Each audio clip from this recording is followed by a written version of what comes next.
Welcome back, Smite fans, to the Cryptic Zoo Smite League.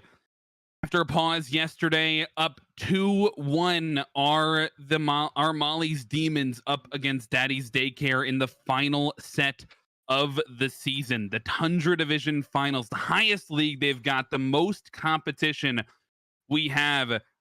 My name's Frog. I'm joined today by Kaizo, and Kaizo, at the end of the stream yesterday, we were just about ready to go into game number 4, see how these teams were looking to adapt, and see if Daddy's Daycare could battle back to a game 5. But I personally have no doubt, because you now have a caster's curse lasting more than a full day. Oh no.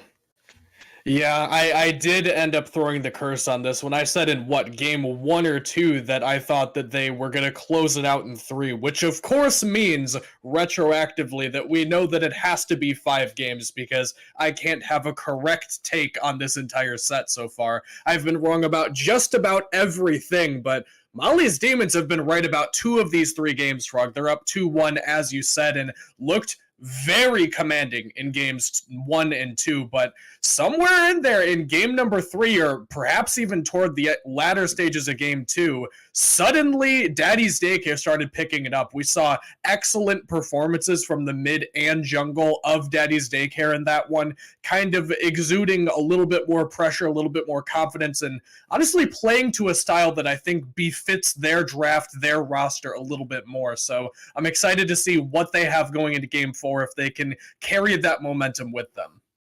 Well, we are ready to wait no longer, to jump right into picks and bans for this game number 4. And I think one thing that we've sort of bounced back and forth on for specifically this Molly's Demons side is X-Sup as a player. I mean, it feels like he dominates game 1 from the Hu Yi in the ADC role. He dominates in game number 2, switches back to what I think is his main role. He's got support in the name. Big true. You know, you gotta believe that he's main in that one. And then he's moving up the ladder. He goes to mid. Not the greatest performance on the Chronos there. And you might think that they may be trying to adapt back into what brought them success in the first couple of games. Yeah, but that is becoming the story of this one, is working with the parts that you have available to you. I talked a little bit about it yesterday when we were doing games 1 through 3. It does seem like there's some kind of roster availability issues with people not being able to play. We saw Paradox, I believe was their name, in game number 1 for Daddy's Daycare, swapped out for the Tomcat. And then a couple of different moves around, as you alluded to, on the Molly's Demons team. And X-Sup looked lights out in both dual lane roles. Either one I'm happy to put him back into, but realistically, if he has to play mid because that's the way that your team draft right now is working out, then that's just what you have to adapt to. And I don't think we've seen the same level of adaptation from him. Granted, it's 3 different roles we're expecting him to play at this point, maybe 4 if he keeps climbing the ladder and finding his way into the jungle. But it's just so extraordinarily difficult to play different roles with different playstyles, different god pools, one game after the other. And they finally came up short on the Chronos. I don't know if that just wasn't a comfortable pick for him, or if that was just something that they were attempting to take away from Daddy's Daycare, not wanting to give that one back to Tomcat, but it didn't work. And, you know, Frog, as I'm saying that, first time this set, we get to finally see this Ishtar. Yeah, these bans switch around here in game number 4. Finally, they lose a game. They select to go into the order position. You can tell Molly's Demons are on the left side of your screen because of those bans, and they take away Tomcat's Vulcan, which looked very good in game number 3. I'm not unhappy with that ban at all, and because of that, you don't get a chance to ban away that Ishtar that's been banned in the first 3 games. I will note that ban missing on the right-hand side is Maui, which has been taken away all 4 games here, but you get an instant response from the Chaos side. Kernos and Agni, very good picks in their own right, but I almost think it's a little bit dangerous to be top 2ing both of your squishy targets like this. I do think it's fine just because you're not picking a whole lot of things to counter Agni once Daji is off the board. He's reasonably safe, and Kernos is one that you could reasonably pick first overall and be totally fine with it. I think that Ishtar is obviously the better ADC between the 2 of them, but if you're exclusively reading off of a tier chart, then you're definitely going to see Kernos probably directly under Ishtar, if not very close by. And speaking of things that look good on a tier list, Frog, wrong. We've got this Yemoja once more for Molly's Demons, and we referenced back to that incredible game that X-Up had on the Yemoja in game number 2. Then he moved over to the mid lane role. I almost have to wonder, are they picking this one back up to give it over to him, or do you think that they're maybe just putting that on their Ymir one trick up until this point? Well, man, I mean, I have been okay with how Bo the Farmer has been playing this Ymir, but I Yes. wouldn't be unhappy to have him play Yemoja either. Though More walls.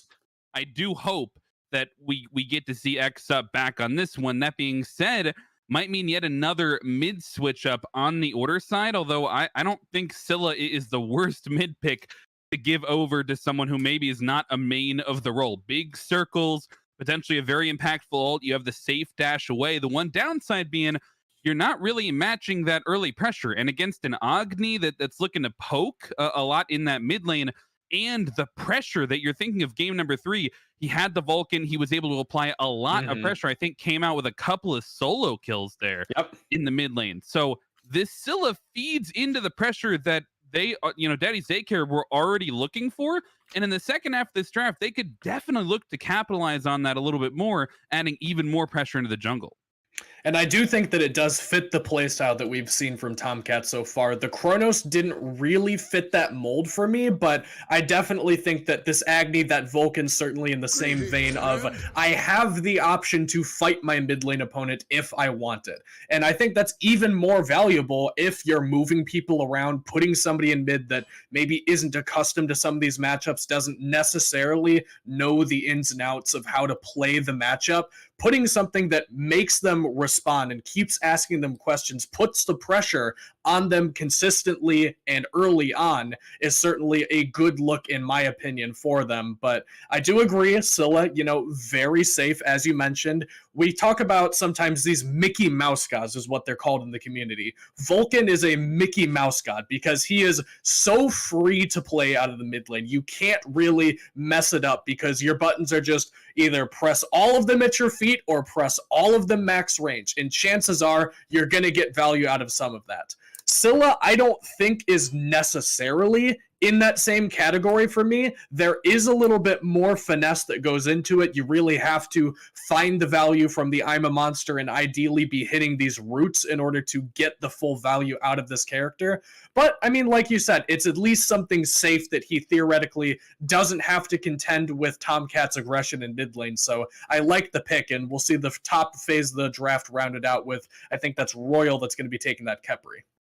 Interesting Khepri pick, I will say, seems maybe a little bit slower than how we've traditionally seen the supports. Although that being said, we did just see Royal pick up the dub with the Geb pick that I know that I wasn't a huge fan of, and they were able to cop out a win with that. So I don't hate the Khepri by any means, and if anything, it opens you up to add a little bit more aggression into your backline dive. And I was gonna say, this Ao Kwang gets taken away after a fantastic showing by the solo jungle combo there from Daddy's Daycare. They made that 2v2 look, or 2v3 rather, as they dove the backline in game number 3 look effortless, especially from Zotes on the Sao Kwang. So no surprise to take it away from him, but I also love this response out of them as well. I mean, back to this Kukulkan that they lost game number 1, but if they had a shining point from game number 1, a point to go back to, it is certainly the solo lane pick.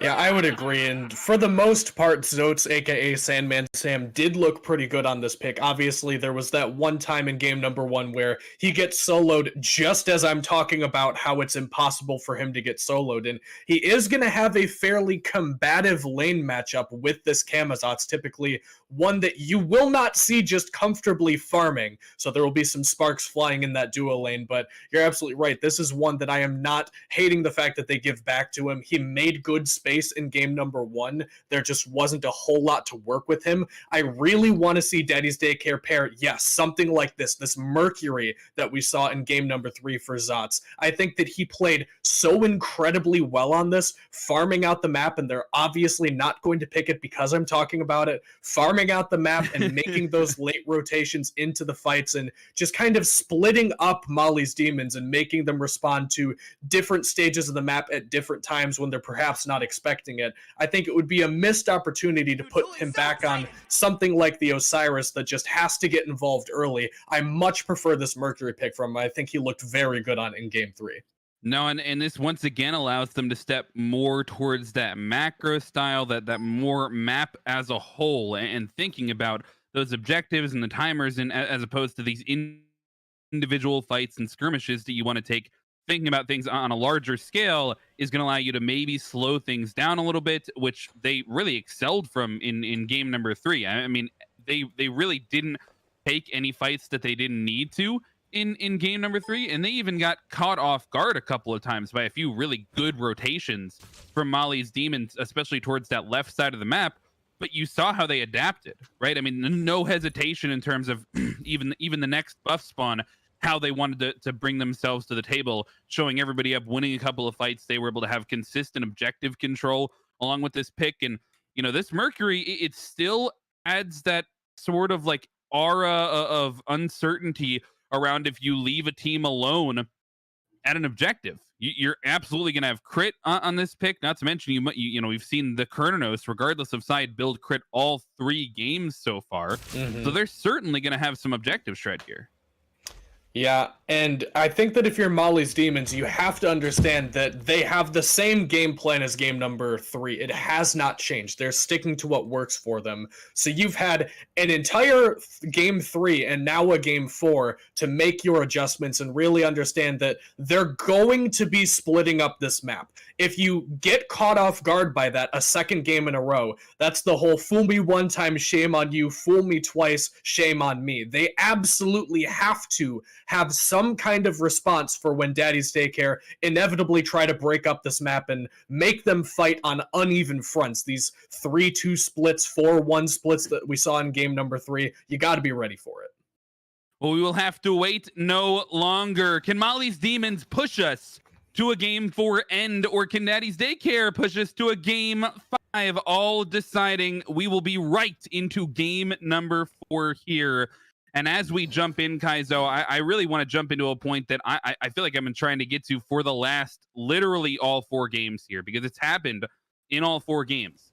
The support has been switching on the sides of the Molly's Demons. They've had a couple different supports over there. It's always been Royal on the side of Daddy's Daycare. And regardless of who it's always been the Benevolence coming from Molly's Demons. And it's always been this Sentinels coming from Daddy's Daycare. And I've been seeing it at a high level. There's a little bit of a difference, but I'm almost always benefiting from the Benevolence, I think, a little bit more. And I'm not sure Royal is really being aggressive enough to be benefiting more from this starter item versus the one that's a little bit more passive.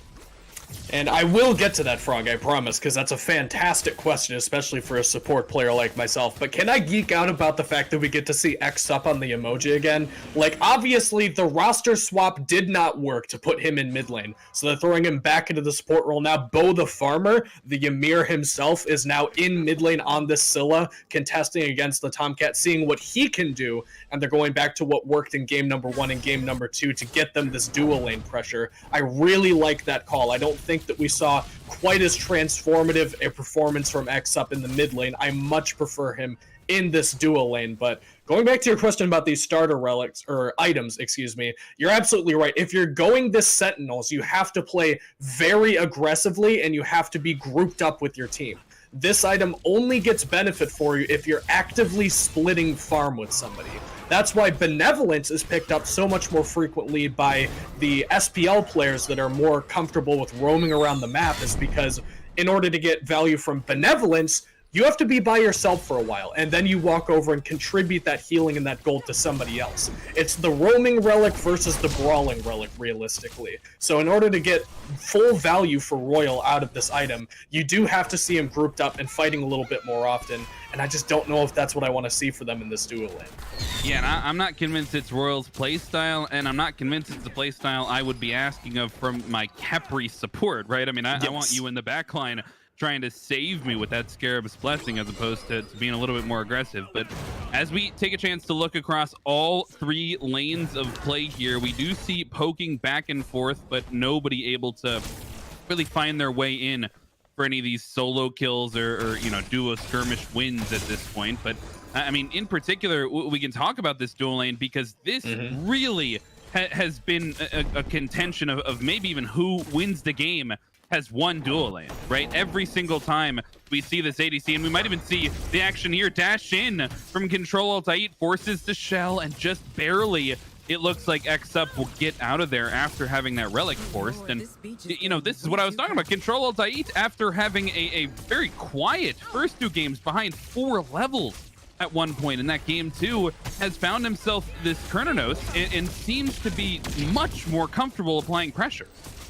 Yeah, he looked significantly better in game 3. You're absolutely right about that. And it really does come down to playing with confidence with a pick that can generate pressure. They're going to go ahead and try to put some of that pressure onto X support here.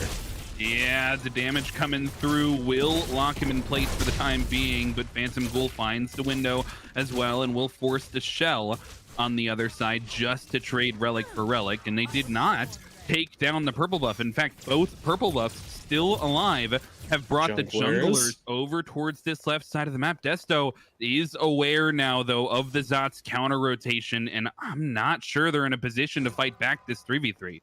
They seem to want it, though. They've also got Scylla rotating over, so they have the numbers. Have the numbers. Control Alt-Ait does not see Bo the Farmer, but the root is off the mark, and everybody is on to Zot. He'll use that dash for a little bit of safety, but they are caught in the enemy jungle. They have to find the huge damage coming from Tomcat on the rotation, and X-Up is the first to fall. Everybody else getting out is a miracle at this point. A 4-man stun coming through off the mid rotation, and they secure first blood and their own buff.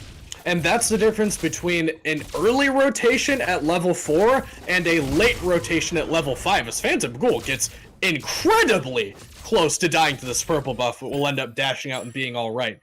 Getting to level 5 was so crucial there, because if Tomcat rotates over and doesn't have any bombs available, that's a much different engagement. He's about on par with Scylla there. Obviously a little bit more damage in the kit, but maybe not quite as impactful in that engagement. Because he manages to come in after getting enough farm to cross that crucial level 5 marker, that allows that fight to be turned on its head. And for the first time this set, I believe, X-Up dies for first blood on what could have been a successful invade on that purple buff if Tomcat doesn't make that very timely rotation. They're certainly firing on all cylinders here for Daddy's Daycare. And, you know, Tomcat foreign to the mid lane, but it sure doesn't look like it. Yeah, and you got to imagine that timing is just perfect. I don't even think he had a chance. He had the ultimate for long enough to have that second bomb cooldown. Like, he had just gotten it so recently that he only had one bomb in the tank and was able to use it to maximum value there in the mid lane. And you got to think now, obviously, you know, we're not privy to the main roles necessarily of all of these players, but we've only seen Bo the Farmer in support thus far, and he's looked pretty good in support, and I'm sure he's not a horrible mid laner. They felt at least comfortable enough putting him on the role here in this, you know, high stakes game. But Tomcat's now got at least 3 games worth of practice, and he's got the level advantage now. He's got the pressure advantage since wave number 1. I mean, you got to think this could be a weak point for you if you're Molly's Demon. And Zot's looking for an ult here, but won't pull the trigger. And, you know, in addition to the experience and the practice and all that fun stuff, I do think it is so crucial in these long best-of-5 sets to have the momentum in a set like this. Smite players are so categorically bad at bouncing back from a defeat and figuring out what to do differently in the follow-up game. But Daddy's Daycare have already done that in this one. They came back from the hardest point of this set so far, down 2-0, back against the wall, made a huge adaptation, and are now in a position where they could be looking to reverse 3-0 the rest of this set. That's the most crucial part for me, is that they've already done the hard work, Frog. They've just got to go the distance and keep their strategy functioning as well as it has been in game number 3. And right here in game 4, it looks pretty good. Already a good lead on Tomcat, as we were just talking about, seeing a lot of Zots roaming around the map, waiting for these counter engages, but not trying to get involved too early. Control Alt-Ait looking so much more confident and comfortable on this Kronos, even against the Phantom Ghoul Ishtar, which was top picked overall, still invading these buffs on the left-hand side, Daddy's Daycare seemed to have the number of Molly's demons.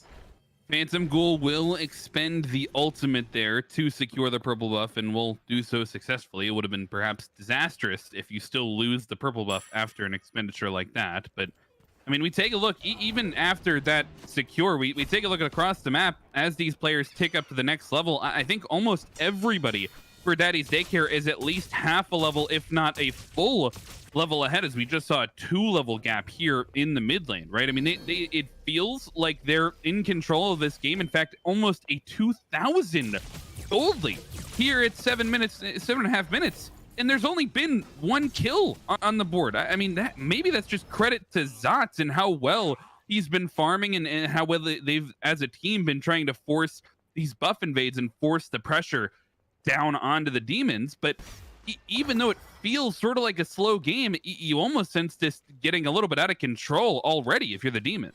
Yeah, and that can happen with games like this, where you just sort of see the farming fall through the cracks. And hang on, we got something going on in the left-hand side of the map. Susano and X up on this Umoja hunting the Kernanos, but he sneaks his way out and somehow makes it to purple, and it'll instead be HD Clutch that ends up falling. That is wild to me that they could not find him here.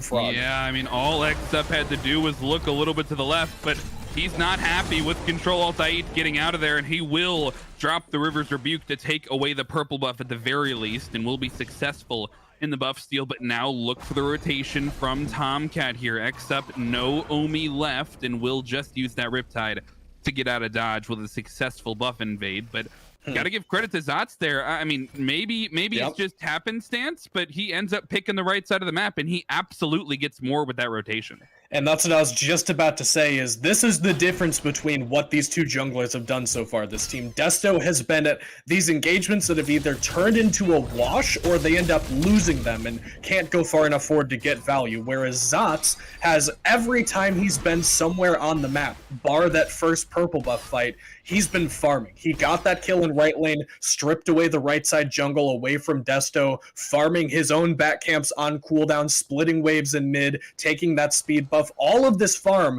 is such a small component individually, but it snowballs into such an important impact on this map, to the tune of about 2 levels and probably about 500 to 600 gold, if I were a guessing man, in favor of Zotz over Desto on this Susano. And with how effective it was in game number 1, Frog, it's hard to say that it's going to be any different here in game 2. He's splitting the map, he's farming very effectively, waiting for his moment to strike, and I think that we're getting pretty close to the time where that moment might be coming pretty soon.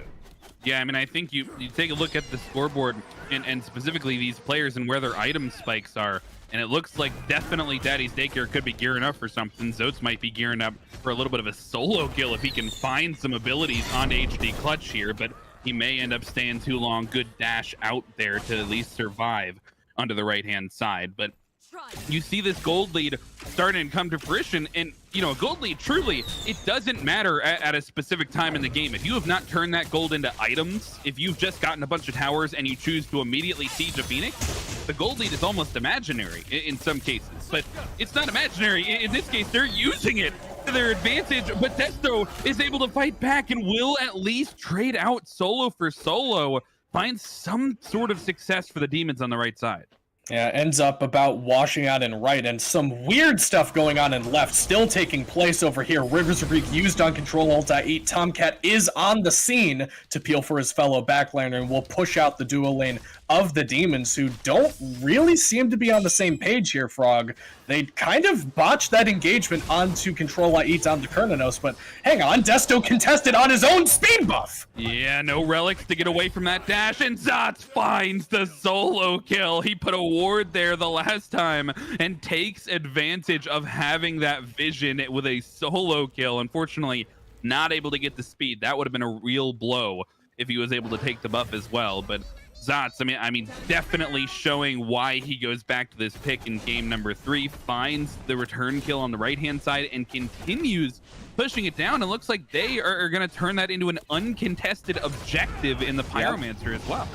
And don't forget, they did this in game number 1 as well. Obviously, they had or not game 1, they didn't do much of anything in game 1. Game 3, they had the Vulcan available to them, which is a little bit more objective damage, but honestly, Frog, Agony does some dummy thick damage to objectives as well.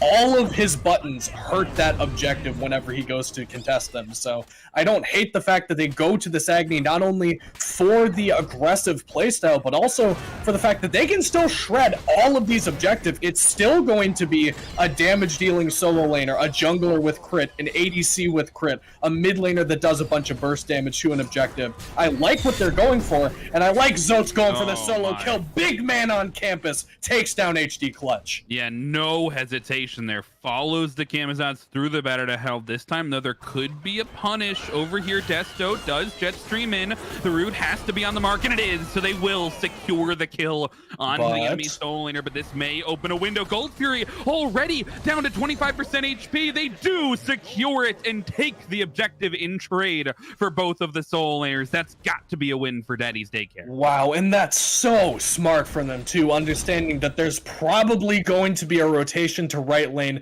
to try to pay back the aggression from Zotes, who is very happy to end up dying for that Gold Fury, dragging 2 people across the map, notably the objective secure in Bo the Farmer away from that Gold Fury pit, and they were ready for it from the word go, man. They obviously understood the assignment, knew that that was taking place. So smart from them.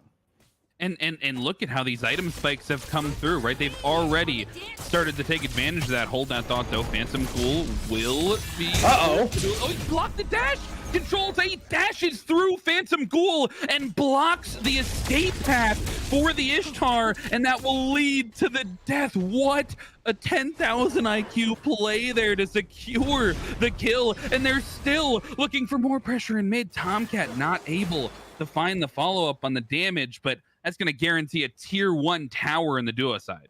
Man, Control Alt I Eat on this Kernanos must be like a signature pick or something, because he has looked so much more confident on this pick, dashing in just about every time that the camera is on him, looking for the 1v against Phantom Ghoul, who, again, don't forget, this Ishtar was picked #1 overall in the lobby, even over the X-Support Yamoja, which hasn't had as much of a chance to have a meaningful impact on the game just quite yet, so still keep your eye on that one. But for the time being, man, it is definitely the Daddy's Daycare duo lane, specifically Control Alt I Eat, fighting his way back into the set and making his presence known.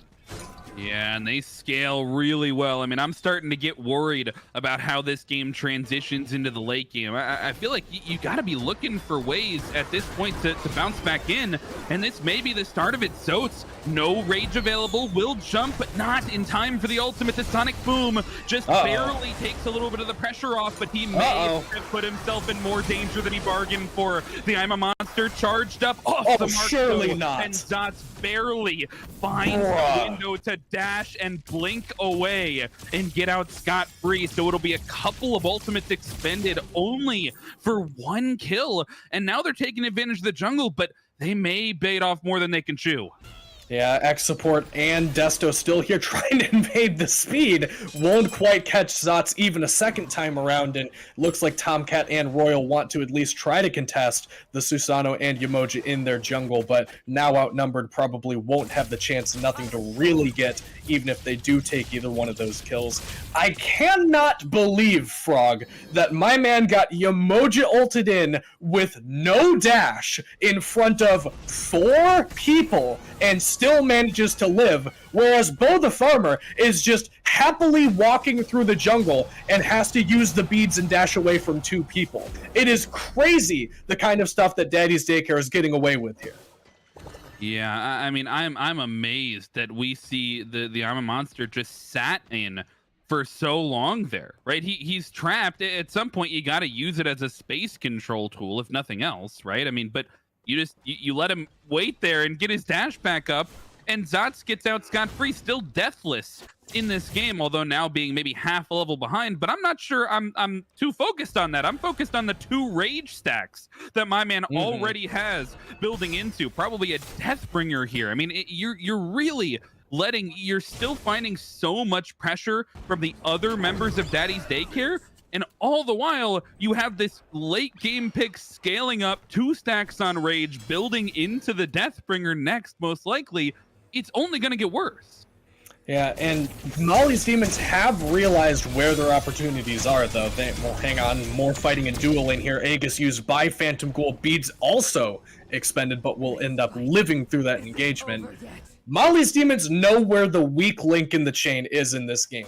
And it's not even Zotes playing poorly. I want to be very clear about that. It's just how incredibly aggro he has been in this game 4 that has opened the door for a couple of different picks on him. The only person on his team, Frog, to die so far has been Zotes on this Cucullin. And it's just because he's constantly trying to kill HD Clutch in the tower, and they're going to try to kill Tomcat in mid here. Desto sends the Typhoon, and Zotes is short. He's just living. How does he? What a perfect Aegis there from Tomcat. He follows up with the self-peel CC, and his teammates come in to help. They take 1, they take 2, and Zotes takes the double kill just in time for the Gold Fury spawn as well. What a display from Tomcat in the mid lane. Man, I'm out of here talking out of my head as though Tomcat's not playing out of his mind in the middle lane right now. The substitute mid laner, by the way, showing up and making it look easy as Daddy's Daycare take 1 more objective for the road. And, you know, Frog, these last 3 games have either looked all Molly's Demons or very, very close, except for game 3. I guess, well, realistically, that's games 1 and 2. But you know where I'm going with this. Whereas game number 4 here, Daddy's Daycare are kind of giving the game 2 run back to Molly's Demons. They are 7,000 gold up at 18 minutes. Do you know how much gold that is, Frog? That's 7,000 gold. And that's a lot when we're talking in Smite terms. Certainly a commanding lead here, and they've proven it with the objective gameplay. They take both Gold Furies. They're looking to take both Pyromancers so far off the bat. So it's a beautiful Scarab's Blessing. Just add insult to injury as Zotes is continuing to push the boundaries of what Daddy's Daycare can get away with in this game, and that makes me worried for these 5-on-5 fights. Now, you have to give credit to the Demons back towards their ability to 5-on-5 fight, right? In game number 2 and in game number 1, you know, these support plays, that the walls from the Amir and the walls, the River's Rebukes coming from the Emoja, a lot of where we saw that shine was in these group fights, right? When we got to those team fight stages. So certainly, we're not crossing this game off the list yet. But no, I mean, I really think that you have to be talking about how you want to find your way in to a perfect fight here, because if Demons just keep playing more passively, they're going to find themselves on the back end as the Fire Giant starts to get pulled. And I think you're barking up the right tree there, Frog. I talk a lot in these games where it's starting to get out of control about taking your best fight when you're behind. And the important thing to notice is that you're not taking a good fight. You are taking your best fight. It's not going to be pretty. You've kind of given up that opportunity for a good fight up until this point. You're now almost 8,000 gold and a whole bunch of levels down in most roles. You have to find whatever your best option is to roll the dice and get yourself back into this game and just all in on it and hope that it comes up red. Because if you end up missing on that, you're already lost. You might as well try to take some opportunity. And it looks like the Demons think that that could be this Fire Giant here, which Daddy's Daycare are grouped up around and start to pull. This seems to be their window. Make no mistake, Daddy's Daycare are the ones looking for a good fight. Meanwhile, it's the Demons who have to find the smallest window to try and enter on into this one. Fire Giant was pulled for just a second here as the solo jungle combo have separated themselves over into this right lane, and they're looking to maybe shift the focus a little bit. Trebuchet is over here on this right-hand side, so they'll take that free tier 1 tower and buy themselves even more space around this objective. Only 21 minutes in, so not an easy objective to shred by any means, but Zotes finds the engage, and the Sonic Boom comes through and hits two, and the Scarab's Blessing forces the Soul Laner out, but both the farmers on the mark with the I'm a Monster, and will take down the jungler in trade for the dive attempt from Zotes. Ultimate's getting traded on both sides now as health bars become low, but that Scarab's Blessing may have been onto the wrong target. Yeah, and turns out to be a 1-for-0 so far as HD Clutch steps up and takes a whole bunch of damage from Tomcat here, but that was an excellent fight from the Demons. Granted, it came because maybe Daddy's Daycare overextended a little too far there, but they did go 1-for-0 for the first time in this game and prevent what could have been a Fire Giant fight. Obviously, Daddy's Daycare weren't comfortable contesting that one evenly without a pick, but they just overstepped their boundaries, and Molly's Demons certainly did make it difficult for them and push all their buttons in all the right order. I think that if we see one or two people go down there, there's still a chance that even without Zots, Daddy's Daycare end up trying to pull that Fire Giant, but everybody's stepping back at the right time for Molly's Demons, collapsing on those two, diving too deep, a good River's Rebuke to separate the back end of that fight, all ends up in stemming the bleeding, if nothing else, for Molly's Demons, and letting them get a little bit more farm here, because without Zots on the map, they can't do these objectives. But now Oni Fury due to respawn, grouping up on right-hand side, Frog. I do think that we have a chance for one of these objective fights going down once more. Yeah, I mean, it just feels like they step up a little bit too far there, and they're not. I mean, imagine if you get that Cucullin ultimate or that Sonic Boom followed up with 2 or 3 Ogni bombs. You instantly win the fight. Yeah. Right. I mean, if you're just able to put 2 and 2 together, you get 4, and 4 down is a win. So I mean, God, there's so much potential for them to put, for them to make it happen on the map here. They definitely have it in the tank, but they will pick up the Oni Fury on the left-hand side, will at least get themselves continue their perfect streak on the objectives, and I think they're still heading around this Fire Giant, gonna be looking for the perfect engage.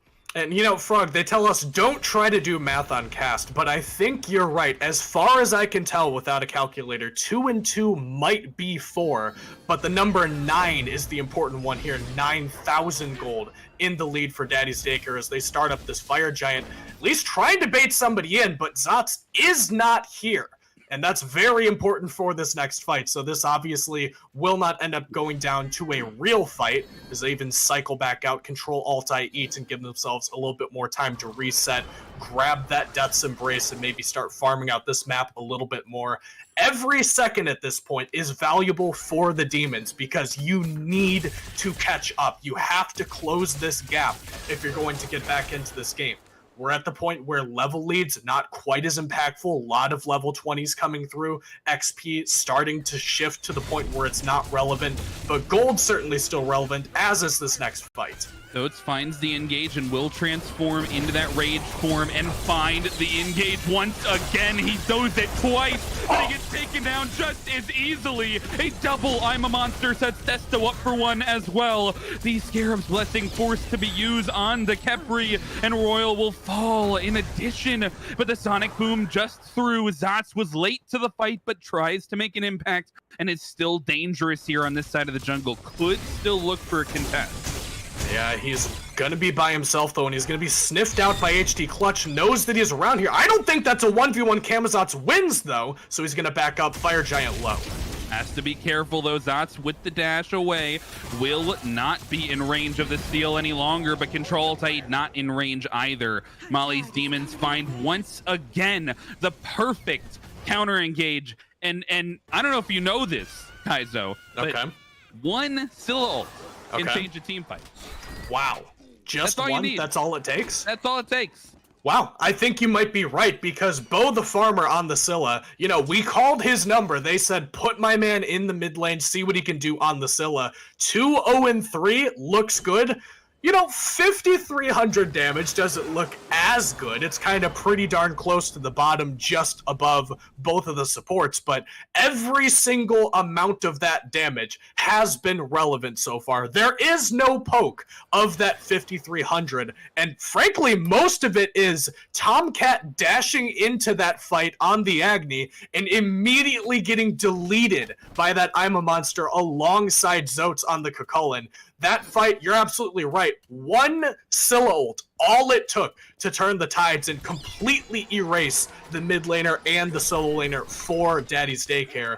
And now they're at the point where they have to defend these towers. You still have about 5,000 gold in the lead. You don't want to give up too much for free, even against this Fire Giant team. Looks like they're going to soft contest on the left-hand side, but let the Kamzat split push in mid for now. I like this call.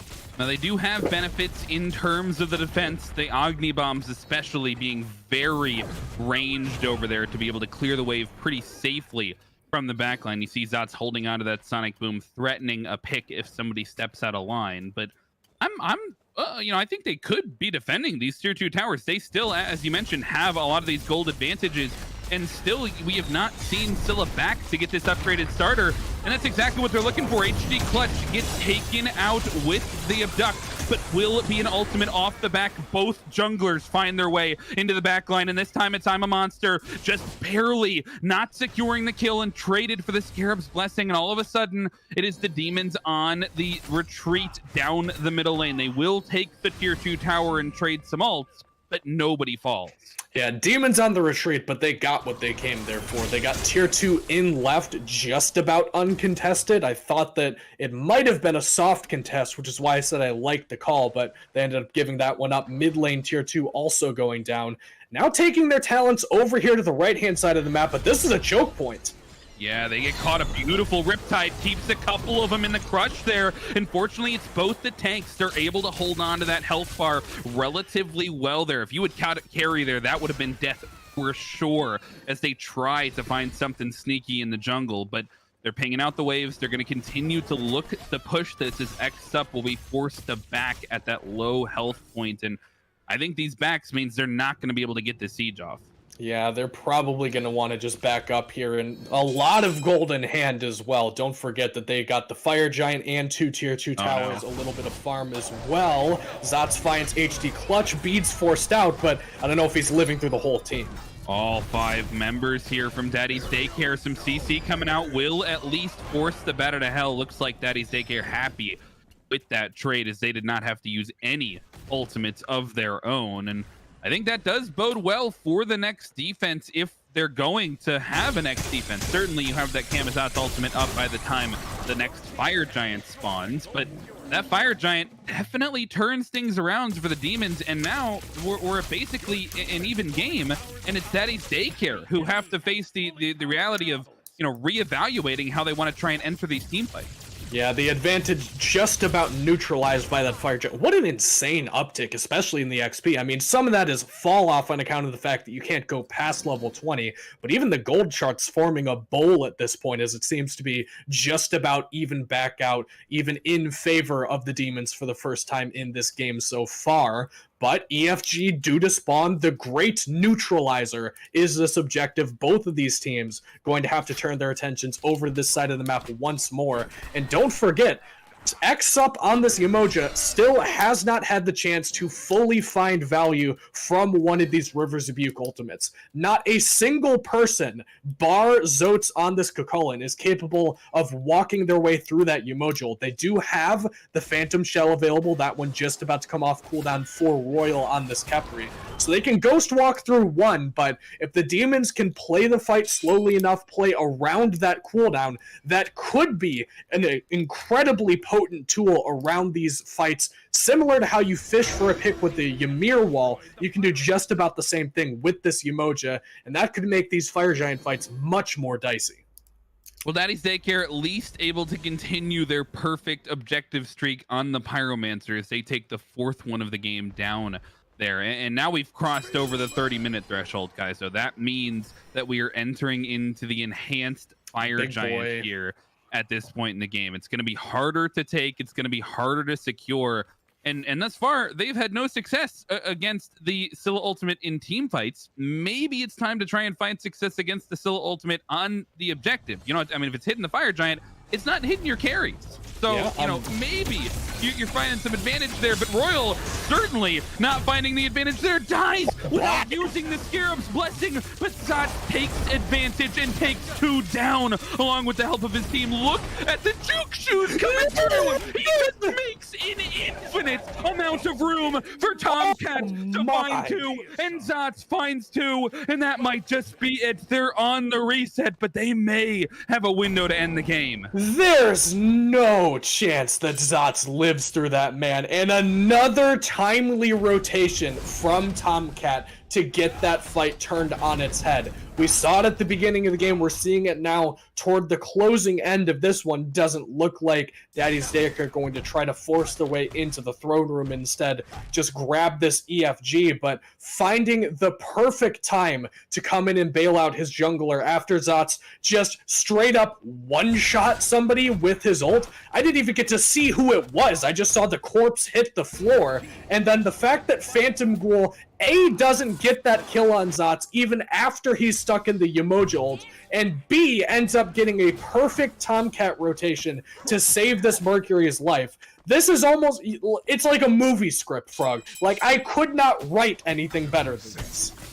Dude, how do you dodge like 2 or 3 autos while stuck against the FG wall and the Yemoja ult wall? Like, he was running into the corner of those 2 walls, and my man Phantom just is off the mark with 3 autos. Like, he thinks he's gonna come back into the fight, and meanwhile it's Tomcat coming back into the fight. Like, the amount of timing perfection that needs to happen for that play to go off the way it does. And it happens all in a flash. Have to give huge credit over to Zots for that ultimate, because I don't even think we caught him charging it up. Like, it just appeared in the midst of the fight there. But now things are flipped. They don't have as much of a gold lead. It's only about 4,000 in the lead, and at this point, lots of people 6 slotted, so not mattering as much at this point. But what is mattering is this enhanced Fire Giant buff. Yes. And looks like they're going to try and take this 4-1 split. I gotta favor Mercury in the one-on-one.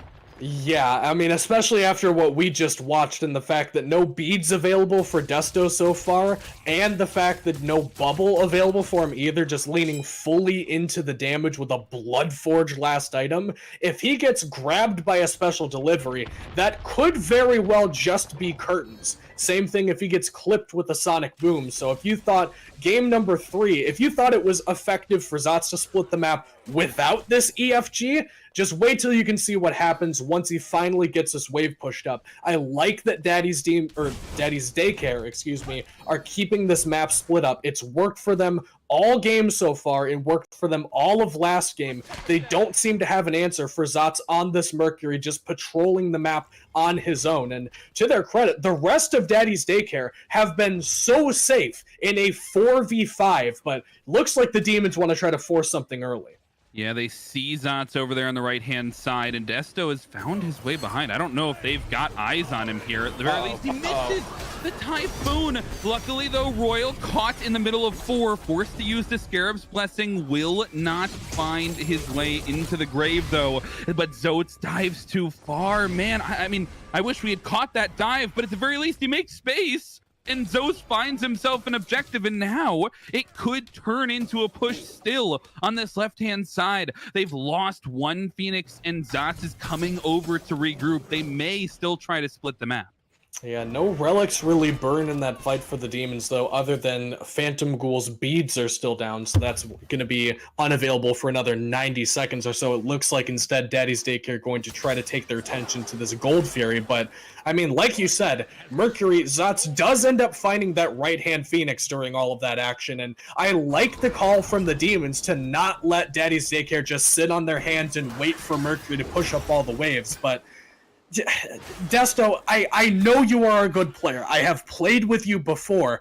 We have to hit Typhoon on the support for that play to work. That's just as clear as day. We can talk all day long about how the engagement could have gone differently, but at the end of the day, you have to use your skill shots and hit them in an important stage of the game like this, and just off the mark there. So going to be a chip on his shoulder going into this next fight. Now that Daddy's Daycare have found even more of an advantage, they still have EFG for a couple more seconds, but it looks like going to be falling off fairly soon, and we'll be back to tiptoeing around this objective once more.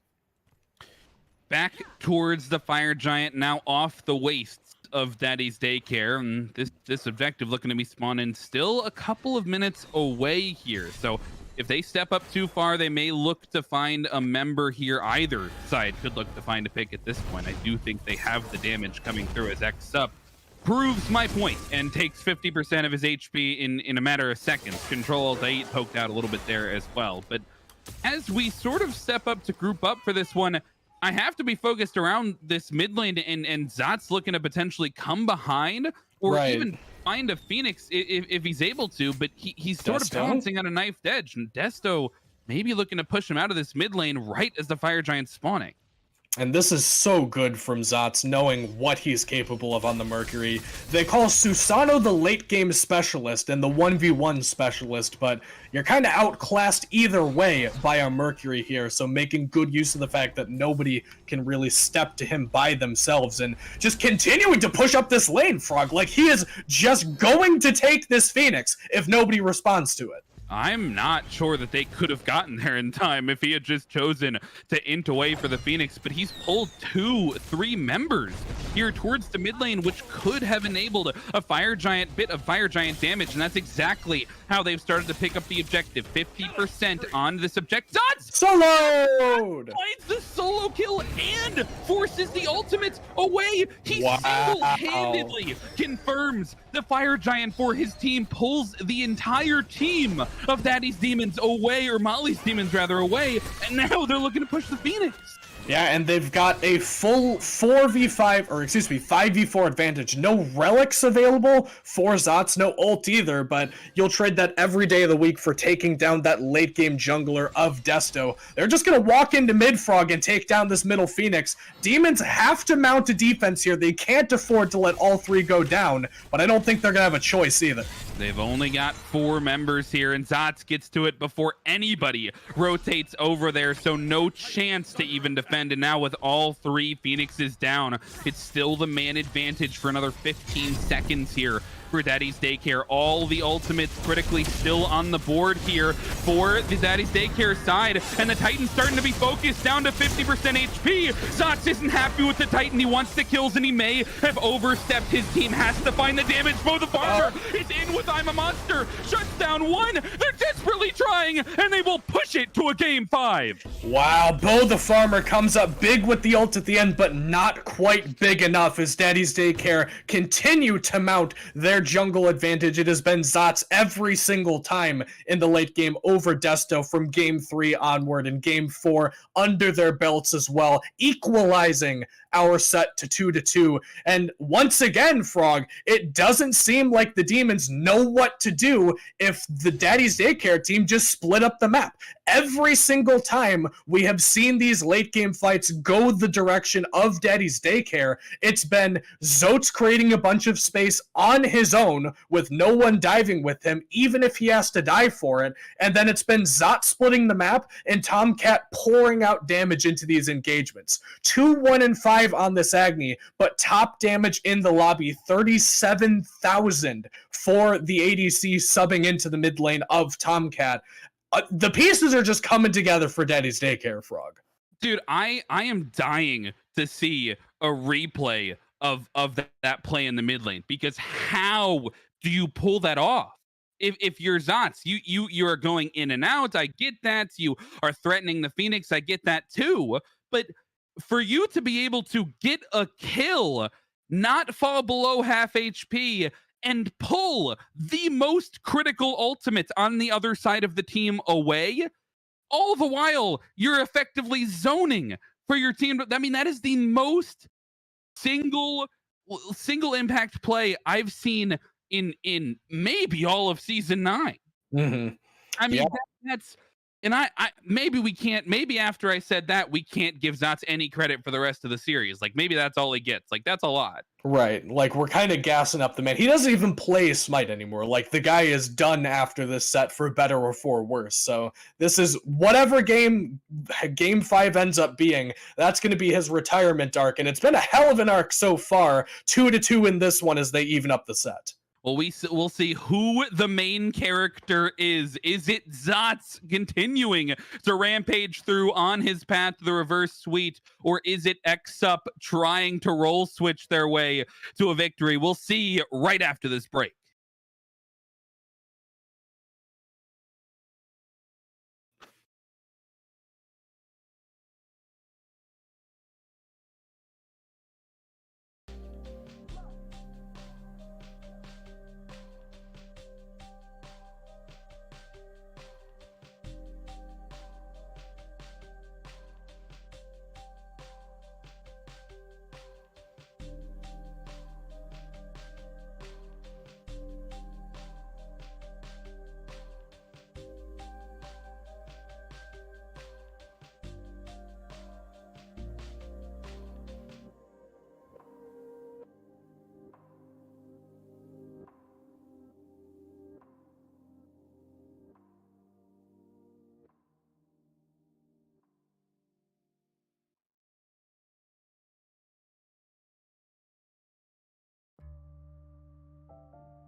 Smite fans, we have set the stage. Game 1 and 2, Molly's Demons take it home in what was a dominant fashion. They seemed like they were climbing the ladder after an undefeated season in the Cryptic Zoo Smite League. But we get to Game 3, and shaky the Demons stand. They get taken down in Game number 3. And after a brutal Game 4 loss on a deicide around a close Titan fight, they have pushed us to an all-deciding Game number 5. I'm still Frog. I'm still joined by Kaizo, and the tension could not be higher.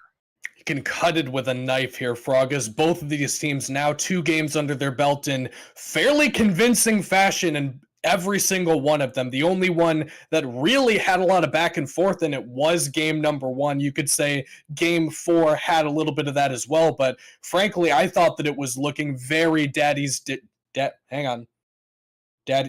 What is it? Daddy's something? Daddy's Daycare. Daddy's Daycare. There we go. We got it. Just check. I knew that. I was just testing you. Yeah. But Daddy's Daycare certainly had a hold of game number 4, and it's been off of this adaptation from Zotz in games 3 and 4, swapping off of the early aggressive picks and going for something a little bit more farm-oriented, capable of splitting the map and allowing the rest of the team, that core 4v5, to do their job while he roams around the rest of the map. And they've done it excellently so far in these last 2 games, Frog. It has looked very good from that core roster, especially Tomcat, man. He is dumping out top damage in both of the last 2 games. That is so impressive to me for somebody who's not native to the mid lane. Well, we only get one more chance to see these teams try and adapt, and we'll be able to jump right into that with picks and bans for game number 5. And after losing 2 games in a row, you got to imagine that they're looking to ban the Mercury. I mean, I'm not sure. Yes. I'm willing to deal with Zotz on the Mercury for a second time in a row, and frankly, I'm not sure I'm willing to deal with the Kronos for a second time in a row, because every time Control Alt has not gotten this pick, you've been able to shut him down, no questions asked. Mm-hmm. So I mean, I think there are a lot of avenues that Molly's Demons can take into this. Yeah, and it is a little sketchy in a game 5 scenario where you don't want to leave anything to the imagination. There are some picks that you objectively want to take away, like the Ishtar typically is one of those. Daji, Thor, Pele, all of these characters that you want to ban out every single time, but at the same time, you can't allow Control Alt back on this Kurnanos or Zotz back on the Mercury, as you mentioned. These 2 picks have been crucial and frankly integral in both of these last 2 games for the playstyle that they've gone for the way that the lane matches have turned out, and the inevitable team fighting stage has kind of carved itself out. I think that if I'm the side of Molly's Demons, even if you leave something up that you really want to keep banned, make them prove in this game 5 that they're capable of playing it and capable of making an impact on it. Maybe this is the game that you leave the Maui open just so that you can take away the Mercury, but, you know, as I say, that Maui now banned out.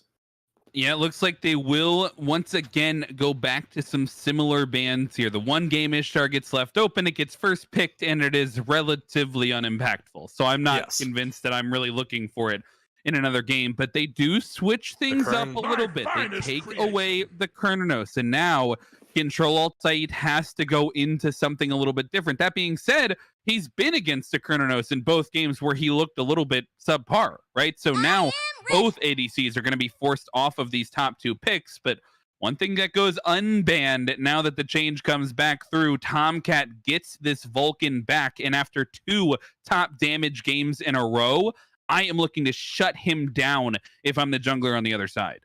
Yeah, and they're going to grab Naja as their pick, which I believe has been banned out in this set just about every game as well. But one that has not really seen contest is this Rom, which they top pick here, which is so surprising to me with how good the Yemoja has been. We didn't get to call X Support's number as much in that game number 4, but certainly game number 2 looked incredible on this pick. and frankly don't seem to be afraid of Royal on the Yemoja. I don't know if that's one that's not in the God pool, or perhaps they just haven't been impressed by it up until this point, but allowing them to grab it and taking these sort of off meta, a little more unusual picks, certainly for the ROM, but at least a little bit for the Naja. I'm not sure I like giving this Vulcan back to Tomcat in the mid lane, though, and I definitely don't like leaving this Mercury back open. I think that if they don't draft this Mercury in the top 3 here, it's going to be a mistake for Daddy's Daycare. Well, something they do draft in the top 3, perhaps interestingly, is this Charybdis. And I'm not really super sold on this pick. That being said, I wasn't sold on Hu Yi in game number 1, and that really exceeded my expectations. I mean, if anything, I think you might go this Charybdis specifically to just try and neutralize the lane as much as you can. So much safety in this pick, and after how much they were trying, I mean, think about, I think it was 2 or 3 or 4 times where they tried to go over to the dual lane, and Control Altair made it out on a pick not as safe as Charybdis, right? So this time he gets the additional safety, maybe in trade for some of that pressure. This Geb coming out really could set the dual lane up as a place that you might look to run down if you're Molly's Demon. Yeah, the Geb is just a little off color for me, and you see the Mercury band come through, taking that one away from Zots. You cannot sell me on this Geb pick, not because I think it's bad of itself, just I would much rather see that Mercury a 3rd game in a row. And, you know, Smite players are weird sometimes where they don't necessarily want to play the same God multiple games in a row, even if it's working. Everybody wants, variety is the spice of life, Frog, and everybody wants to swap it up, but it's hard to say that the Mercury hasn't been working, so we'll see what kind of adaptation Zots can make out of the jungle now that they decide the Geb is the superior top 3 pick. And Bo the Farmer on the Scylla, which they do ban away for the side of Daddy's Daycare, I do think looked quite well in the clutch when needed. Obviously, there's only so much this pick can do on its own, so I don't dislike the fact that they end up taking it away, but alongside this Yemoja, I think that Daddy's Daycare, the bands look really good. I'm just not so sure about the picks themselves. I love the Vulcan. The dual lane is leaving a little bit to be desired for me. Yeah. I mean, I think I agree with the Geb pick. A little bit confused on the prioritization. Royal, though, has what's known as a God puddle as opposed to perhaps a God pool. So, you know, relying on something that is maybe a little bit more familiar there, going back to the Geb. But you're absolutely right. It does give a chance for these picks to be banned away. And you know, as a result, you sort of have to wonder if Zots is going to try and go back to that aggressive play style in the form of something like the Osiris, or maybe look for something a little bit later game, maybe another split push God Kali still on the table, you know, for something that acts a little bit similarly, can play around that macro. But, you know, as that's still question mark on the board, something not a question mark, this Athena lock-in on the order side. I'm a huge fan of the support. I'm surprised that it's been, you know, waiting this long to see it. Yeah, and we'll see some weird stuff hovered here, but we'll talk about the Athena for the time being. This is my personal favorite support right now. If you see me in ranked in any streamer's lobby, I'm probably going to be playing this Athena because A, it is so incredibly good in a competitive setting. Like, just saying, I can get these people in this location in the next 2 seconds is so good for setting up for any kind of mage follow-up. And B, there's so little communication that needs to take place for it. It's very telegraphed, granted, but it's telegraphed for your team as well. There's no question mark for when the cataclysm is coming through or when that shockwave is coming through. You know exactly when the taunt is coming, so you can drop any follow-up you want immediately after that.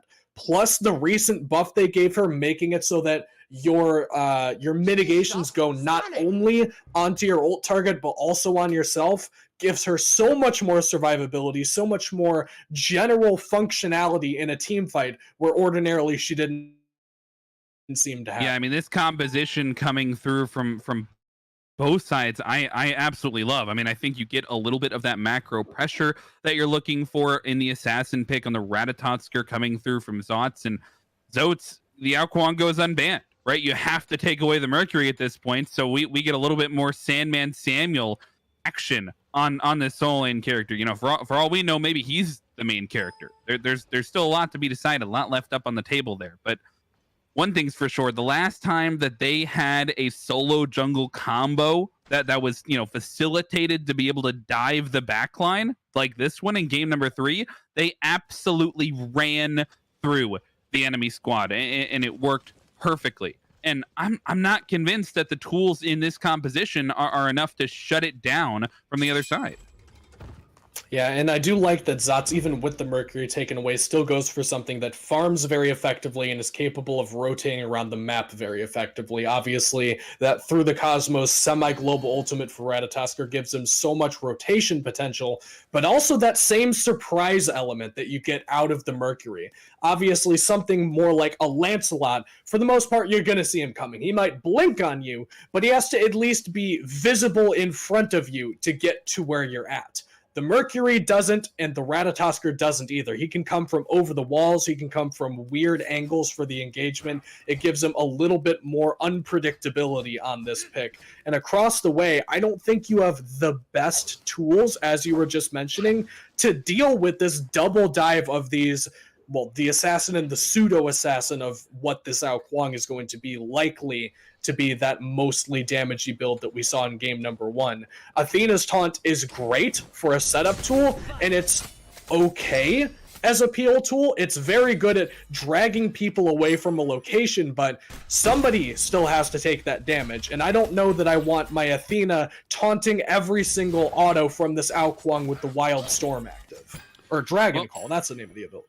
Well, folks, we are into game number 5 here, and you can already see a little bit of a different start coming through, right? Jungle and solo starting together. The speed buff going to give perhaps a little bit more pressure over in towards that right lane, and you see that pressure potentially coming through towards the mid lane here, as both junglers have made their way early on over into this lane. But, you know, bar any fighting that we'll see, I think the first point I want to talk about is now the 4th mid laner playing in the set here for the Molly's Demons. We have Phantom Ghoul shifting over from the ADC role and shifting over Bo the Farmer back to support it. I mean, it's a whole, it's a thing now. I don't know how many times this is going to happen. I guess this is the last time. It has to be.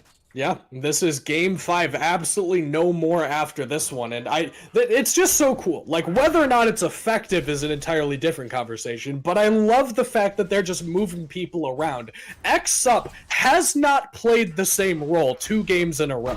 Nope. He went from bottom of the chart all the way to the middle of the chart and then back down 1 role at a time. And I think that it's amazing that we got 5 games to come full circle and give X support another chance on this ADC, going the Rom this time around instead of the Hu Yi. So a little bit of a different look, but still the same guy who absolutely was a driving force in that game number 1. Yeah, I wish he would have ended on the right side of the map, though. I gotta tell you. I mean, Yeah. I really think that there was room for it to happen, especially if they were going to lose the games anyways, you know?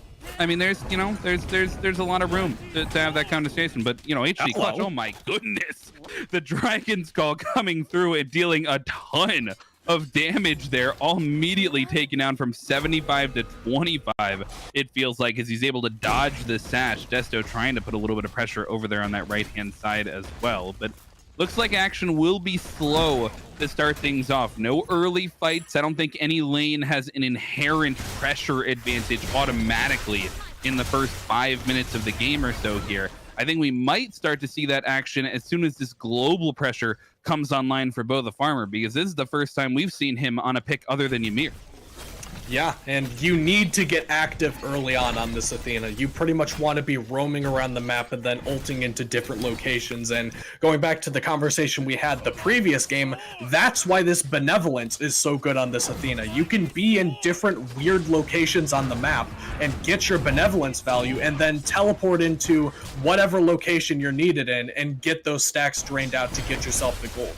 I think that Sentinel's Gift is honestly objectively worse in a meta where they're just about even in 9 times out of 10.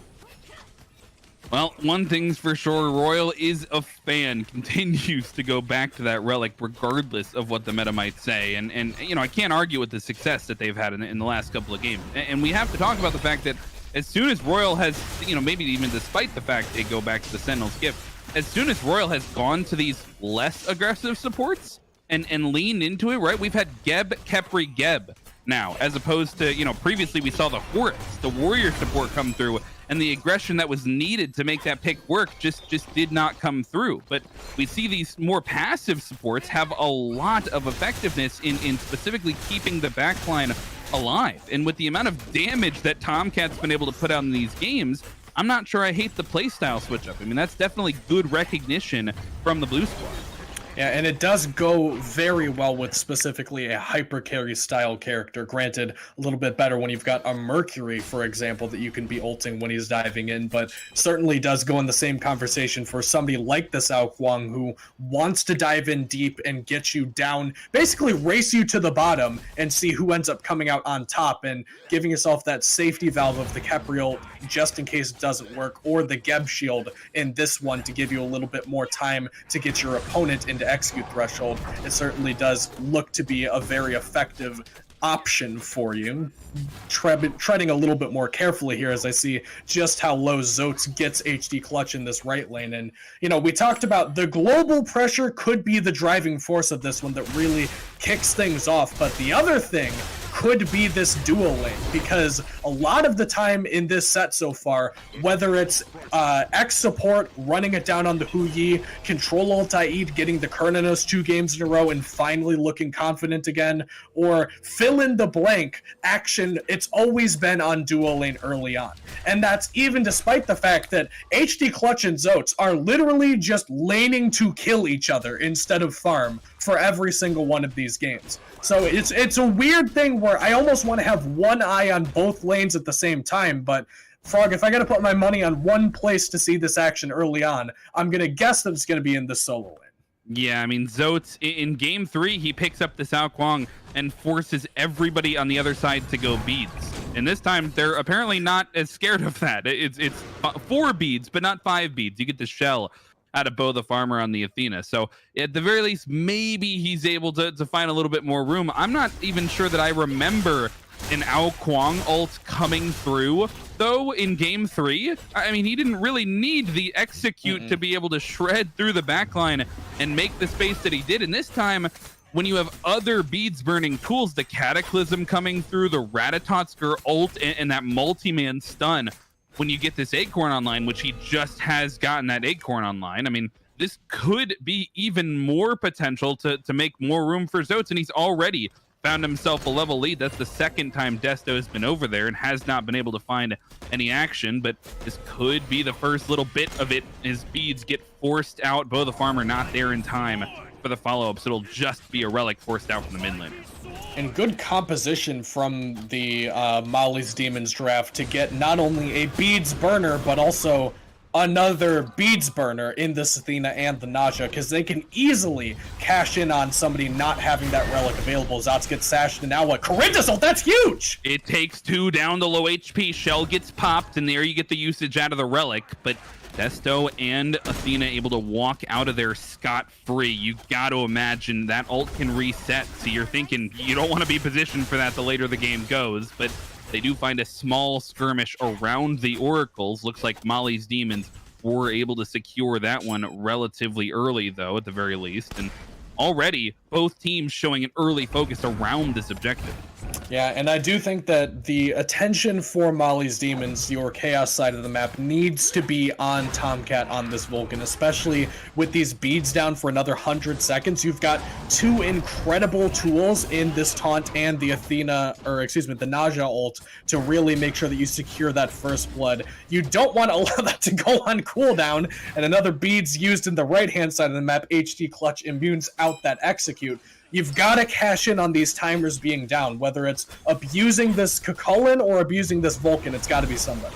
Yeah, and both teams have compositions that can take advantage of this, as we do see the ultimate forced out in the mid lane as a fight going on the left side as well. A good Geb shield will get Zots out of there scot-free, but they are looking for the engagement. Astral Barrage is channeled, misses all 3 though. X support not feeling as comfortable here on the Rama as he did in game number 1. Yeah, but the story for this one's definitely got to be the fact that they managed to loop back around and capitalize on those Tomcat beads being down for the first blood. That's so crucial when you're playing a team like this Athena Naja, where most of your fighting takes place around people that don't have beads and making it so that people don't have beads. If they waited 40 more seconds and allowed Tomcat's beads to come back online, this is a completely different map state. But because they managed to cash in on that, because they managed to find their way to him, that conditions Tomcat to play differently. He's been aggressive in both of these two games that they've won so far. That makes him take a different look at the game and at least consider a different option. HD Clutch has to be careful here. No beads available other than that CC Immune ultimate, and as a result, he times it perfectly. The ultimate does go on cooldown there for Zotes. He's able to immune it with the perfect ultimate timing, using it as that relic, and he's able to survive because of it. Perfect play from Zotes, and another perfect play from the Demons, burning out those beads once again, and beads burned across the map as both the ADC and the mid laner for opposing sides lose that relic, but the Athena ultimate channeled could spell an answer back here for Control Alt Ait. The rotations coming on the left side. Yeah, all 4 members for the red team are here, and they've got Control Alt Ait pinned. Beads are used. Beads are used and forced into the Cataclysm, catches 3, and look at Zots into the air, and the ultimate coming through. Earthshaker hits none, but the Naja ultimate hits 1. Trades out for Control Alt Ait, but will lose his life in the process. If it's no, he won't! The heal comes through and the sash avoids the backfire. It's Royal trying to make enough space for their jungler to survive, and they do so successfully, but a perfect showing of the juke shoes and the healing coming through, and it's a clean 1-for-0. Wow, 8 people participated in that team fight, and only 1 person died, despite the fact that you could split 50 health between 3 separate players at the end of that engagement. An amazing heal from Desco, very, I would say well-timed, but I guess just timely is, I guess, probably the better phrasing there. That is just about as that came up, which means 2-0 on this jungler who has been fairly quiet in games 3 and 4. This is a very good sign if you're a Molly's Demons fan that they're starting to get that Shanga a little bit more farm through these assists. They're getting their jungler now 2 levels ahead of Zots, who has been the troublemaker in games 3 and 4. Game 5 looking a lot more red so far, Frog. Yeah, I mean, it definitely does favor Molly's Demons ever so slightly here early on in this one, but I mean, this is pretty similar to how game 3 started. It almost feels like game 4 is the anomaly for how Daddy's Daycare has been able to fight back into this, right? I mean, they get ahead very early. They really never lose that pressure, but the ultimate comes off. They're able to take advantage of the lack of a relic, the lack of an ultimate over there on the right-hand side, but Windfire Wheel's trying to do the same as Desto takes Dots up into the air, and the ring bounce hits between the 2 characters, and Desto may be looking for even more, and he may have the help here from Bo the Farmer. The tower shot hits, and the dash is going to come through, but it's off the mark just barely, as is the ring bounce. They've got to hit their abilities if they want to close this off. Royal gets here just in time, and it'll just be the 1-for-0. Oh, this is making my head hurt, man. Like, we got I don't know, it is game 5 at this point, so these players have been playing Smite for a long time in a row, but some of these abilities, you just gotta land these, man. Like, it's not that tough. But the fatigue finally starting to set in. It is an endurance battle. This is a marathon 5-game set now, and we might be at the point where it's just whoever has more stamina and the mental fortitude to keep themselves sharp and keep themselves on edge for this game 5 might end up being the one who's taking it. About 1,000 gold in the lead for Molly's Demons, but, you know, we've seen these leads disintegrate and turn the other way around, especially with Tomcat on this Vulcan. Pyromancer taking down a half HP. Royal with a 3-man Cataclysm into an Earthshaker. Earthshaker, and they are taken down so low to start things off. Miraculously, they're able to take the Pyromancer though, as they trade the jungler for the objective. Desto falls down, but HD Clutch trades the mid laner back, and they split focus, and somehow, some way, after a 3-man Cataclysm and a 3-man Earthshaker, they get out with a trade and the objective. What a miraculous hold from the red squad.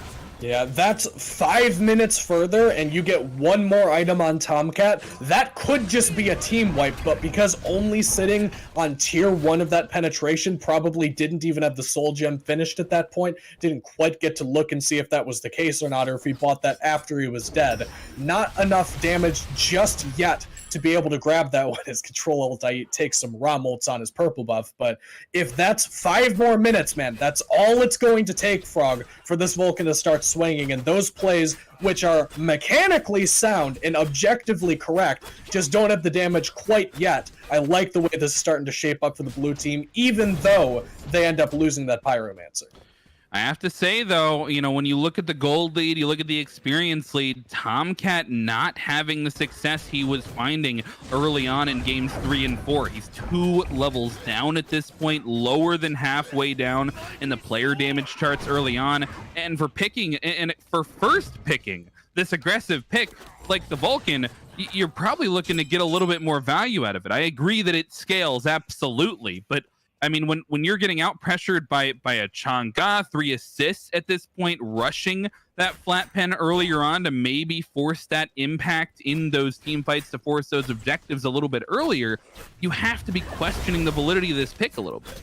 I don't think it's fair to say he's getting out pressured by a Chang'e. He's getting out pressured by what's taking place in mid right now. Chang'e is freely farming the map while Bo the Farmer and Desto sit in the jungle and wait for Tomcat to even consider walking out of his tower to force some kind of interaction with his beads still being down. It's so difficult to play around this mid 3v3 when you only get 1 beads timer and you might only get 1 gold fury.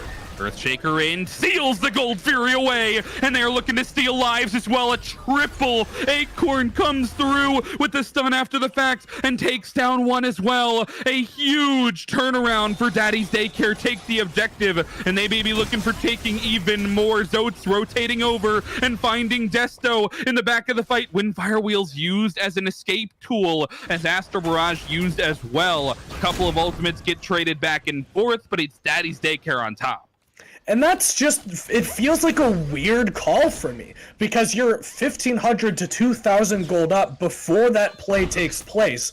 You know that Tomcat is on the map. You know he has Earthshaker. You know none of your abilities come close to contesting that single instance of damage. You're really rolling the dice on whether or not Tomcat knows how to time that ability. And I guess considering he's subbing into the mid lane, that's not his main role, it might be ordinarily a pretty safe bet, but my man just came up. Like, he did the thing that he's supposed to do and stole the objective away. I feel like, especially with his beads being down for another 30 seconds, there has to be a slower, more methodical way that Molly's Demons could have played that, but they tried to force the issue and got punished for it.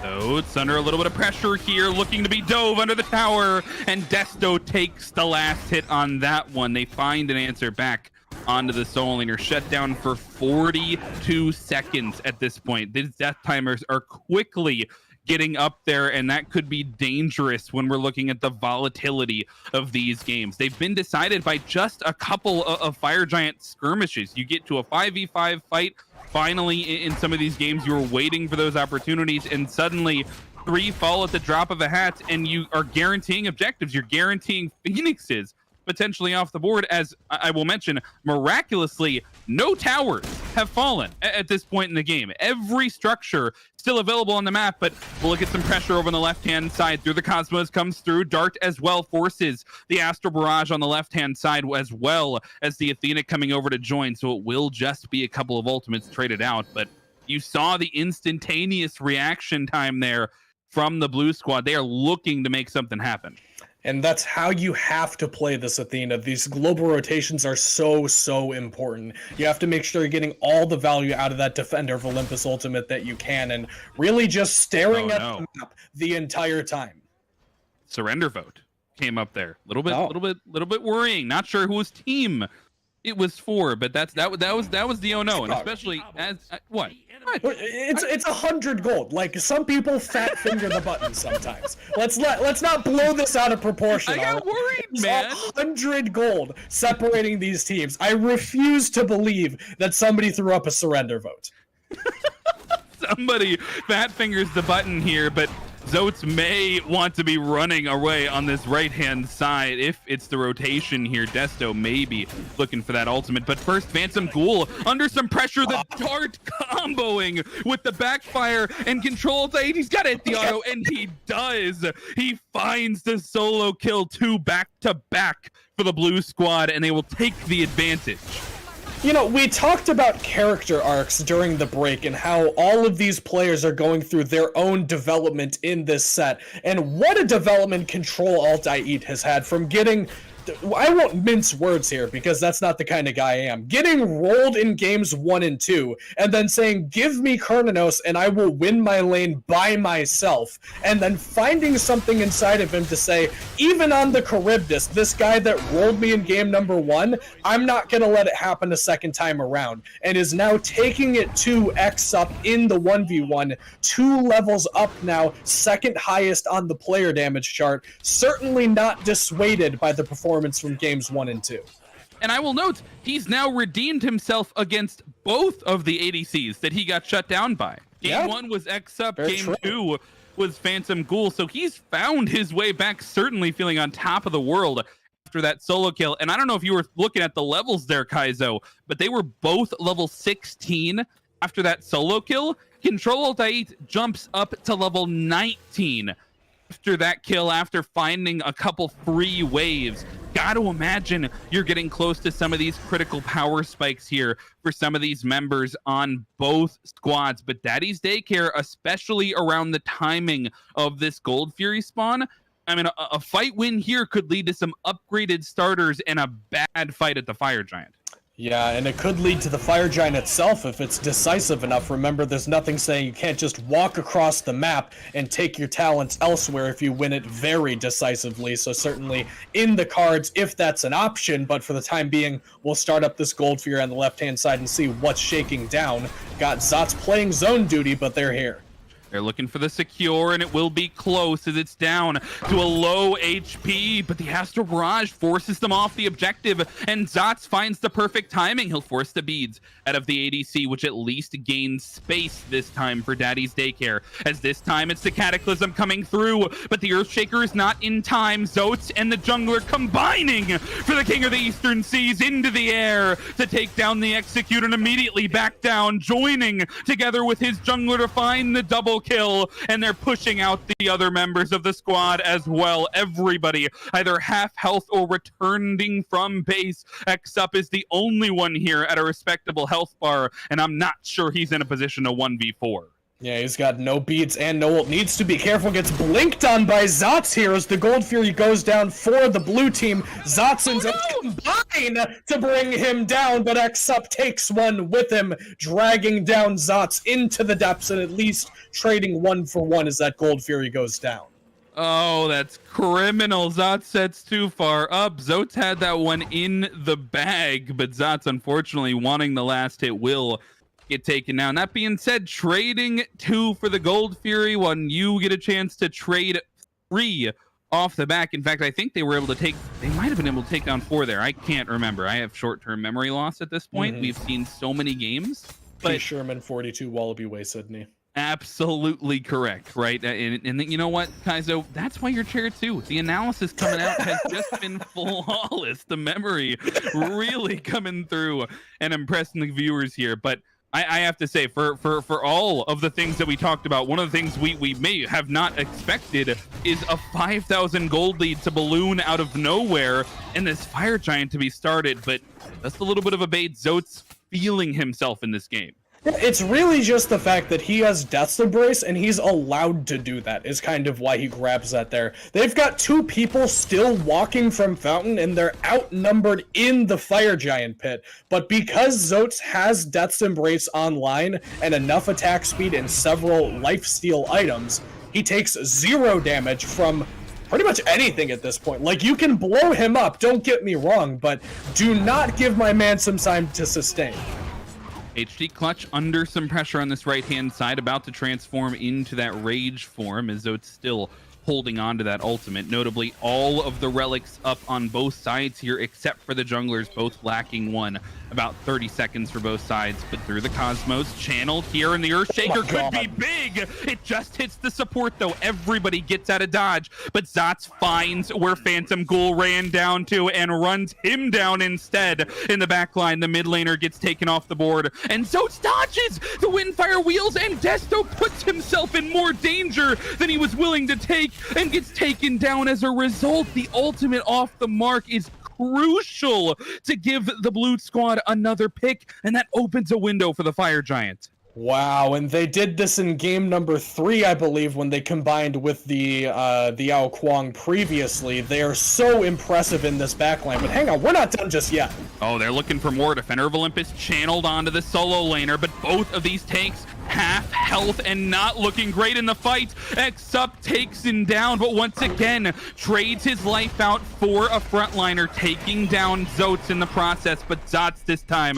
finds one more final kill onto HD Clutch, and it's 51 seconds for the solo laner to be able to rejoin the fight here. Both carries still on the board. This has to be a free objective. Yeah, this has to be free, at which point we'll go back to what I was trying to say. If Royal dies. The last time we saw this Ao Kuang, it looked so good combining with Zots in the backline and picking up these backliners. And in game number 5 here, when it matters the most, Frog, now 6,000 gold in the lead with Fire Giant, they have been doing a phenomenal job between the matching names of Zotes and Zots at taking down just about any target they can fathom is possibly in front of them in this one. And 5-2-5, 6-2-2, they have 11 of the 12 kills between these 2 assassin damaged characters. And it's just so impressive, the penetration they've gotten into the backline, their ability to be slippery around these counter engage tools that Molly's demons have, and the coordination that they've put together where one goes in and the other's not shortly behind. You always have to be looking over your shoulder to see if anybody else is coming. And Molly's demons are certainly on the little off balance as a result of it. The onslaught from the assassins of Daddy's Daycare has been impressive in game 5.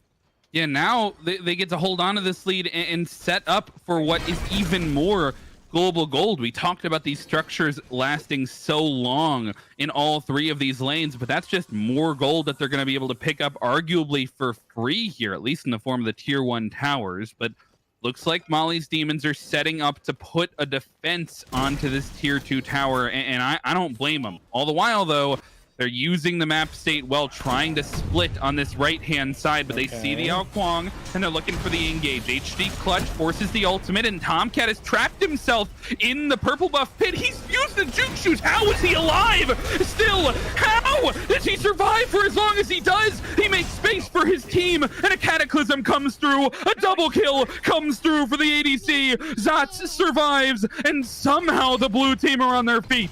Royal still chasing down HD Clutch here. Control Alex, he realizes this is still taking place. Dash into the tower, and it's a triple KC. He's still pushing forward. He's got that timer in a couple seconds. Bo the Farmer putting himself in the line of fire here could be dangerous as they're still on the push. And look at Zotes! He's teleported into the base! He's taken down a Phoenix on the right-hand side all the while, and he finds the double kill. They'll find the deicide, and undefeated no more are Molly's demons after a reverse sweep. Daddy's Daycare are your Tundra Division champions. 4 seconds still on Desto, but he's not going to be able to spawn in time here as Daddy's Daycare. The reverse 3-0, Frog, all the way back from the brink. They trade out Tomcat into the middle lane, and it's been smooth sailing since then. Control Alt-I-Eat comes up big in that final fight. Zotes, an absolute monster of a Game 5 player here, and I wouldn't have wanted it any other way. Written up, drafted, scripted, call it what you will, but that was one hell of a 5v5 game. I'm at a loss, man. I mean, how close was that? That game was balancing on a nice edge for it felt like 20 minutes at that point, and 3 fights separate, and they weren't even full-on fights. It felt like just giving away picks in the wrong spot. You get a mid laner getting caught out by the jungler over on that right-hand side, and what's the difference between you and a fire giant pull is a missed windfire wheels potentially, and you lose your jungler. It's the smallest of missteps that come through here from Molly's Demons, and you got to give them credit. They've been battling back against what has seemed like a difficult challenge to try and fill these roles, maybe not being able to field their full roster for this finals match. So they've been battling back the best they can, but man, I mean, the mental bounce back and fortitude from Daddy's Daycare to come off those first 2 games, I am pumped to see both these teams next season. Yeah, it's just so impressive what Daddy's Daycare managed to put together here in this best of 5. It's not only difficult to win a grand finals against the undefeated team, but to do so when you're down 2-0 at the start of the set. They manage to bounce back. They fight their way in and win some very convincing games, Frog. Like, this was not a particularly difficult task for them, or at least it wouldn't seem like it, after that midway point. We pretty much went to a break, and then from that point onward, Daddy's Daycare had the number of Molly's Demons. A lot of standout performances from Zotes in that final game there, alongside Zot's. Control Alt-I-Eat looked incredible on the Charybdis as well as on the Kernanos. So much going on here in this best of 5, and what a fantastic storyline we got to follow. Well, that is going to do it for you over at Cryptic Smite League. We have been honored to bring you this final set after a fantastic inaugural season for the Cryptic Zoo Smite League. I mean, I couldn't be more impressed with the action we got to see there from both sides. Credit to Molly's Demons taking home the runner-up of the Tundra Division's finals. Huge credit to Daddy's Daycare. Congratulations on the finals win. But it's been a ton of fun bringing it to you. I've been Frog, joined by Kaiza, Sypha in the background doing production for the squad. It's been a beautiful finals match, and only more action to come. Be on the lookout for announcements in the server. Join the Discord server at the bottom of your league. We would love to see you out here next season. Season 10 right around the corner. Smite Worlds this weekend. You do not want to miss the Smite action coming up in the next month. So stick around the scene. We'll look forward to seeing you. It's been fun. Have a great night.